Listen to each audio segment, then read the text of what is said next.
Howdy Ramblers, it's Eric here with the Geology Bite, and we're down by the Merced River on our way up to Yosemite, and stopped at this little turnout information center to go to the bathroom, and came down to take some pictures of the river. And the entire side of the riverbed here is mostly made up of this same rock, and it's this nice gray flat stuff with lines in it.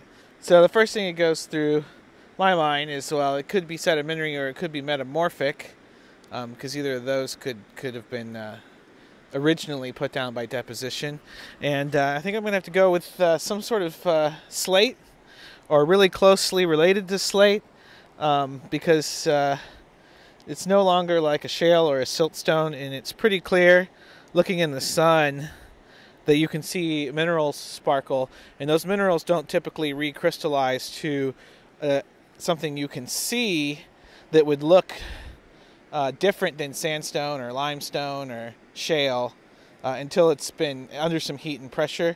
So, you know, there's not a whole lot of stuff in here, but it does seem like a slate, and it's definitely a lot like a chalkboard or what you have inside of a pool table. So a slate is basically shale that's been metamorphosed, and shale is essentially a sedimentary rock that's made from deposited silt and mud, really fine particles. It's much more dense than like sandstone or something. And then it is subjected to heat and pressure underground as mountains are being built, or it's buried. And that makes it get squeezed together more and starts to change the mineral structure. So you get something that is harder, more cohesive, and has beautiful little sparkles in it. Another really cool rock down here is this big honking fella, which looks to me to be basically a big chunk of quartz, and that is typically something that's going to come from superheated fluids that move through cracks in rocks, and is an evidence of nearby metamorphism. And if you've ever seen like huge white lines running through some other rock, you've seen quartz veins, and the white keeps it cool in the sun. It feels different than the other rocks.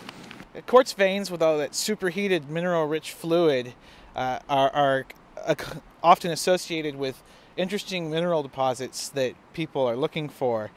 One of the most famous, of course, would be gold. Gold is found adjacent to certain types of quartz deposits, including in the area not too unlike this, from here north, basically California gold country, and we've got this really funky sand down here, and I don't know if someone put this here or it was turned up in the river, but it's got all kinds of sparkles and these little golden glimpses that catch your eye.